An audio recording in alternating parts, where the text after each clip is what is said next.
ଦେଖନ୍ତୁ ଆଜି ମୋର ବଡ଼ ସୌଭାଗ୍ୟର ଦିନ। ମୁଁ ସମ୍ବଲପୁର ଭଳି ଏକ ଐତିହାସିକ ସ୍ଥାନକୁ ଆସିଛି ପତାକା ଉତ୍ତୋଳନ କରିବା ପାଇଁ। ଆଉ ମୁଁ ଏଠିକାର ପରିବେଶ, ଏଠିକାର ଲୋକମାନଙ୍କ ସହିତ ଭାରି ଆଗରୁ ଜଡ଼ିତ ଅଛି ଏବଂ ଏ ଐତିହାସିକ ସ୍ୱାଧୀନତା ଦିବସ ଆମ ସମସ୍ତଙ୍କ ପାଇଁ ଏକ ଗର୍ବ ଏବଂ ଗୌରବର ମୁହୂର୍ତ୍ତ।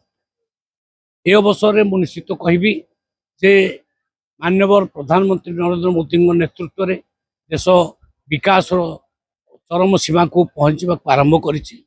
ଦିନ ଆସିବ ଭାରତବର୍ଷ ନମ୍ବର 1 ଦେଶ ହେଇକରି ଠିଆ ହେବ ଏବଂ ମୁଖ୍ୟମନ୍ତ୍ରୀ ମୋହନ ଚରଣ ମାଝୀଙ୍କ ନେତୃତ୍ୱରେ ଓଡ଼ିଶା ମଧ୍ୟ ବିକଶିତ ରାଜ୍ୟ ହେବାକୁ ବାହାରିଛି ଏବଂ ଅନେକ ଉନ୍ନତିମୂଳକ କାର୍ଯ୍ୟ ଆମ ସରକାର ହାତକୁ ନେଇଛି। ଆମେ ଯାହା ଯାହା ପ୍ରତିଶ୍ରୁତି ଦେଇଥିଲୁ ଗୋଟି ଗୋଟିକେ ସେ ପ୍ରତିଶ୍ରୁତି ଆମେ ପାଳନ କରିଛୁ। ଯେମିତି କୃଷକମାନଙ୍କୁ 3100 ଟଙ୍କା ଧାନର ମୂଲ୍ୟ ଦେବା, ତାକୁ ପୂରଣ କରିଛୁ। ଆମେ କହିଥିଲୁ ମହିଳାମାନଙ୍କୁ 50,000 ଟଙ୍କା ଦେବା ସୁଭଦ୍ରା ଯୋଜନାରେ, ତାକୁ ମଧ୍ୟ ଆମେ ପୂରଣ କରିଛୁ। ଆମେ କହିଥିଲୁ ଯେ ଆମେ ଆସିଲେ ଶ୍ରୀମନ୍ଦିରର ଚାରିଦ୍ୱାର ଖୋଲିବୁ, ତାକୁ ମଧ୍ୟ ଖୋଲିଛୁ।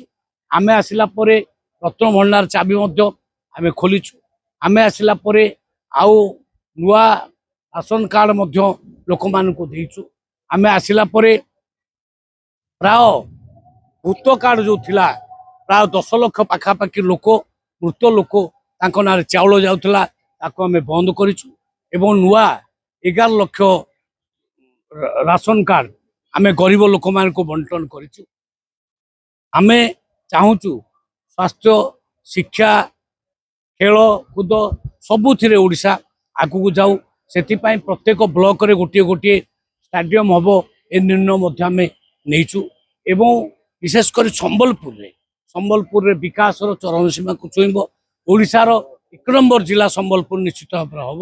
ଯେଉଁଭଳି ପ୍ରୋଜେକ୍ଟ ଆମେ ସବୁ ନେଲୁଣି, ଆମେ ନିଶ୍ଚିତ ଭାବରେ ଆଗକୁ ସମ୍ବଲପୁରକୁ ନିଶ୍ଚୟ 1 ନମ୍ବର ଜିଲ୍ଲା ହିସାବରେ ଗଢ଼ି ତୋଳିବୁ।